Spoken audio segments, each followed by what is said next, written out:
എന്താണ് എന്താ പറയണ്ട അറിയില്ല. അപ്പോൾ കഴിഞ്ഞ വീഡിയോ ചെയ്തപ്പോൾ കോടതിയുടെ ഡീറ്റെയിൽസ് ഒക്കെ പറഞ്ഞ സമയത്ത് ഹൈറിച്ചോളിയുടെ വലിയ സങ്കടമായിരുന്നു. എൻ്റെ മുഖത്ത് വല്ല സന്തോഷം കാണുന്നില്ലല്ലോ. എന്ത് പറ്റി? കേസ് നീ തോറ്റോ? ഞാൻ തോറ്റു എന്നൊക്കെയാണ് ചോദിക്കുന്നത്. അപ്പോൾ മക്കളെ, നിങ്ങളെ ഹൈക്കോടതിയിൽ എന്തോ FIR ക്വാഷ് ചെയ്യാനുള്ള ആ ഒരു പിന്നെ കേസിൻ്റെ ഡീറ്റെയിൽസ് വന്നിട്ടുണ്ട്. ഭയങ്കരമായ ഡീറ്റെയിൽസാണ് വന്നിരിക്കുന്നത്. ഇവരെ കയ്യോടെ പൊക്കി, ഇവരുടെ കള്ളത്തരം കയ്യോടെ പൊക്കി എന്ന് വേണം പറയും. ഇതിൽ പരം നാണക്കേട് ഒരു വക്കീലിനും ഉണ്ടാവില്ല. അത്തരത്തിലുള്ള നാണക്കേടായിരുന്നു ഇന്ന്, അത്തരത്തിലുള്ള തിരിച്ചടികളായിരുന്നു ഇന്ന് ഹൈക്കോടതിയിൽ നിന്ന് കിട്ടിയിരിക്കുന്നത്. ഹൈക്കോടതിയിലെ കേസ് എടുത്തപാട് തന്നെ ഗവൺമെൻറ് വക്കീൽ പറഞ്ഞു, ഇത് CBI കൊടുത്തിരിക്കുകയാണ്, ഇതിൽ വേറെ വാദിക്കാനൊന്നുമില്ല, ഇത് കേസ് CBI കൊടുത്തിരിക്കുകയാണ്. അപ്പോൾ നമ്മുടെ ഹൈറിച്ചിൻ്റെ വക്കീൽ എഴുന്നേറ്റ് പറഞ്ഞു, ഇത് നമുക്ക് അഡ്ജോൺ ചെയ്യണം, ഈ കേസ് അഡ്ജോൺ ചെയ്യണം. അപ്പോൾ തുടങ്ങിയതാണ് പട്ടന്ന് പറഞ്ഞിട്ട് എമ്മാതിരി ഫയറിങ് ആയിരുന്നു. അപ്പോൾ അദ്ദേഹം പറഞ്ഞു, എന്താണ് നിങ്ങളുടെ ഉദ്ദേശം? ഈ കേസ് ഇവിടെ വെച്ചുകൊണ്ട് നിങ്ങൾ എന്താണ് ഉദ്ദേശിക്കുന്നത്? നിങ്ങൾ ഇതുവരെ ഈ കേസ് വാദിച്ചിട്ടില്ല. എന്നിട്ട് അദ്ദേഹം ഫെബ്രുവരി 2 കേസ് കൊടുത്തത് ഫെബ്രുവരി 2 അഡ്ജോൺ ചെയ്തു, 5 അഡ്ജോൺ ചെയ്തു, 13 അഡ്ജോൺ ചെയ്തു, 27 അഡ്ജോൺ ചെയ്തു, പിന്നെ 1 അഡ്ജോൺ ചെയ്തു, 13 അഡ്ജോൺ ചെയ്തു.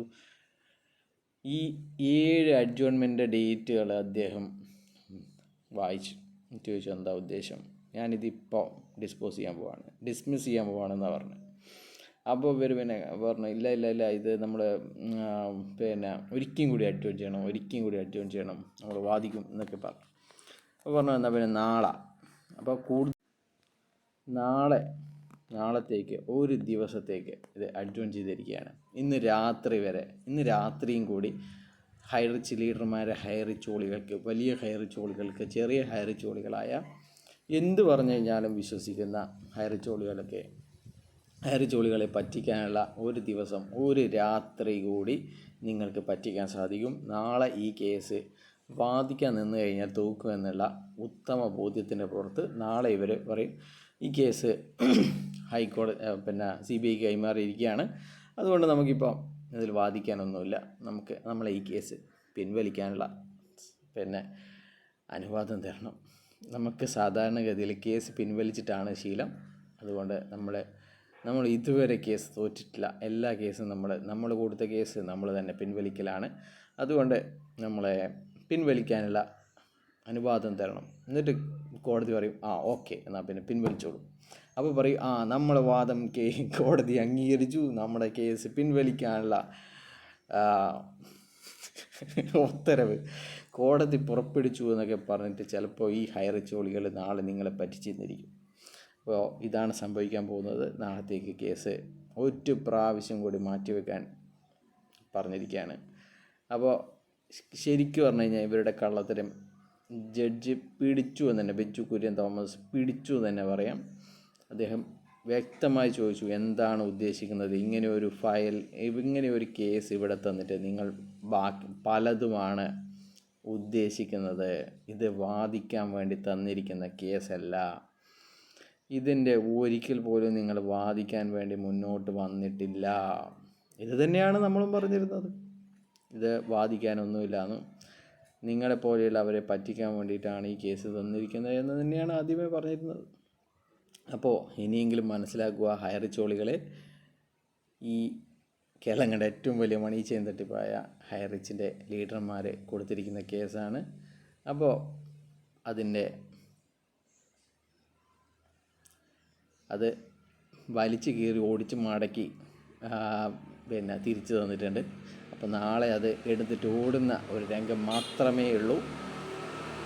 അപ്പോൾ നമുക്ക് അടുത്ത കാര്യങ്ങൾ, ഇവരുടെ ന്യായീകരണം എന്തെങ്ങനെയാണ്, ഈ നാറികളായ ലീഡർമാരുടെ ന്യായീകരണം ഏത് രീതിയിലാണ് വരുന്നതെന്ന് നോക്കാം. അതിനനുസരിച്ച് നമുക്ക് മറ്റു കാര്യങ്ങൾ പറയാം. അപ്പോൾ ഹൈറിച്ചിൻ്റെ കാട്ടുകള്ളനായ, കാട്ടിൽ വസിക്കുന്ന ജിനിൽ ജോസഫൊക്കെ ആ ഒരു പിന്നെ ഗൂഗിൾ മീറ്റിന് കാണാൻ വന്നിട്ടുണ്ടായിരുന്നു. ഞാൻ വിചാരിച്ചു ഇവനൊക്കെ എവിടെയെങ്കിലും പിന്നെ ഒളിച്ചോടിയിട്ടുണ്ടെന്നാണ് വിചാരിച്ചത്. ഓൻ്റെ ഒരു പിന്നെ വോയിസോ വീഡിയോ ഒന്നും കാണുന്നില്ലല്ലോ. സക്സസ്, അൾട്ടിമേറ്റ് സക്സസ് ഒന്നും കാണുന്നില്ലല്ലോ. ഒരു വോയിസും ഇല്ല, ഒന്നുമില്ല. 5-6 വിജയമന്ത്രം എന്ന് പറഞ്ഞിട്ട് 1000-ലധികം ആൾക്കാരെ പിടിച്ചിട്ടിട്ട് ലോക്കിട്ടിരിക്കുകയാണ്, ജാലിയൻ വാലാബാഗ് പോലെ. അവർക്ക് മിണ്ടാനുള്ള അവകാശമില്ല. അവരൊക്കെ നാക്കറുത്തിട്ടയാൾ. നാണമുണ്ടോ ആ ഗ്രൂപ്പിൽ നിൽക്കുന്നവർക്ക്? നാക്കറുത്തിട്ട് ആ ഗ്രൂപ്പിൽ പിന്നെയും പിടിച്ച് തൂങ്ങിയിരിക്കുന്നവർക്ക് നാണമുണ്ടോ എന്നാണ് ചോദിക്കേണ്ടത്. അപ്പോൾ നമ്മുടെ അയൽവക്കത്തെ ഒരു കല്യാണമാണ്. അപ്പോൾ അതിന് പോകണം. അപ്പോൾ ബാക്കി കാര്യങ്ങളൊക്കെ നമുക്ക് ന്യായീകരണം എങ്ങനെയാണ് അതിനിടയ്ക്ക് നമുക്ക് അല്ലേ, നമ്മുടെ കഴിഞ്ഞ പ്രാവശ്യം ഓർമ്മയില്ലേ, നമ്മുടെ പെങ്ങളുടെ കല്യാണമായിരുന്നു. അതിനിടയ്ക്കാണ് നമ്മുടെ ഹൈറച്ചിൻ്റെ ആദ്യത്തെ വിധി വന്നത്. അപ്പോൾ അതിനിടയ്ക്കാണ് ഞാൻ വീഡിയോ ഒക്കെ ചെയ്തത്. അപ്പോൾ എന്തായാലും ഞാനിപ്പോൾ നമ്മുടെ വീട്ടിൻ്റെ അടുത്തുള്ള ഒരു വായനശാലയിൽ വന്നിരിക്കുകയാണ്. കഴിഞ്ഞ വീഡിയോ ഞാൻ ചെയ്തിരുന്നത് നമ്മുടെ അയൽപക്കത്തുള്ള ഒരു അമ്മമ്മയുടെ വീട്ടിൽ നിന്നാണ്. അപ്പോൾ പ്രശ്നം എന്ന് വെച്ച് കഴിഞ്ഞാൽ വീട്ടിൽ പെയിൻറ്റിങ് നടക്കുകയാണ്. അപ്പോൾ നമ്മുടെ റൂമും കാര്യങ്ങളൊക്കെ അവർ ക്ലീൻ ആയിക്കൊണ്ടിരിക്കുകയാണ്. അപ്പോൾ അവിടെ നിന്ന് നമുക്ക് വീഡിയോ ചെയ്യാനുള്ള പ്രൊവിഷൻ ഇല്ല. അതുകൊണ്ടാണ് നമ്മൾ ഇങ്ങനെയൊരു അവസരം നോക്കുന്നത്. അപ്പോൾ എന്തായാലും ഹൈറച്ചിൻ്റെ എല്ലാ കേസുകളും അവസാനിച്ചു എന്ന് തന്നെ വേണം പറയാം. ഇനിയിപ്പോൾ പുതുതായിട്ട് വല്ല കേസുകളും ഇതുപോലെ നീട്ടിവെക്കാൻ വേണ്ടി കേസ് കൊടുത്താലേ ആയുള്ളൂ. അപ്പോൾ CBI വരും, ED അന്വേഷിക്കും. CBI ഇവരുടെ മറ്റ് മറ്റ് നിയമപരമായിട്ടുള്ള കാര്യങ്ങളൊക്കെ CBI അന്വേഷിക്കും. ഇവരുടെ പോൺസി സ്കീമിൻ്റെ വ്യാപ്തി, വിദേശത്തേക്ക് കടത്തിയത്, അങ്ങനെയുള്ള കാര്യങ്ങളൊക്കെ. PMLA മണി കള്ളപ്പണം വെളുപ്പിക്കലും കള്ളപ്പണത്തിൻ്റെ കാര്യങ്ങളും ഒക്കെ ED അന്വേഷിക്കും. അപ്പോൾ അറസ്റ്റും കാര്യങ്ങളൊക്കെ ചെയ്യുന്നത് ചിലപ്പോൾ CBI ആയിരിക്കും. അപ്പോൾ ഇവർക്കൊക്കെ ഭയങ്കര സംഭവമായിരിക്കും. എന്തായാലും ചെറിയ ലോക്കൽ പോലീസൊന്നുമല്ലല്ലോ അറസ്റ്റ് ചെയ്തിരിക്കുന്നത്. അപ്പോൾ CBI അറസ്റ്റ് ചെയ്ത് ശ്രീനാഥ് പ്രതാപനെയും മറ്റ് 1000-ലധികം ലീഡർമാരെയും വൈകിയാണെങ്കിൽ നമുക്കതൊക്കെ കാണാൻ സാധിക്കും. അപ്പോൾ ഇതൊന്നും അറിയാതെ ഒരുപാട് ഈയാമ്പാറ്റുകളെ പോലെ വീഡിയോ ഇടുന്ന ഒരുപാട് ആൾക്കാരുണ്ട്. അവരൊക്കെ കാര്യങ്ങൾ മനസ്സിലാക്കുക.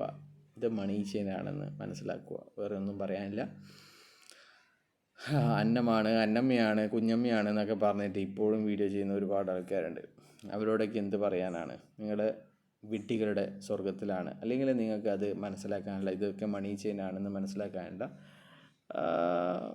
വിവരമോ വിദ്യാഭ്യാസമോ അതിൻ്റെ തലച്ചോറോ നിങ്ങൾക്ക് ഇല്ല എന്ന് നമുക്ക് പറയേണ്ടി വരും. വേറെ എന്ത് പറയാനാണ്? അപ്പോൾ നമുക്ക് എന്തായാലും വൈകിട്ട് വരെ കാത്തിരുന്നതിന് കാര്യമുണ്ട്. അത്ര നല്ല പ്രഹരമാണ് ജസ്റ്റിസ് ബെച്ചു കുര്യൻ തോമസ് ഹൈറച്ചിൻ്റെ ഈ കേസിൽ കൊടുത്തിരിക്കുന്നത്. ബൈ.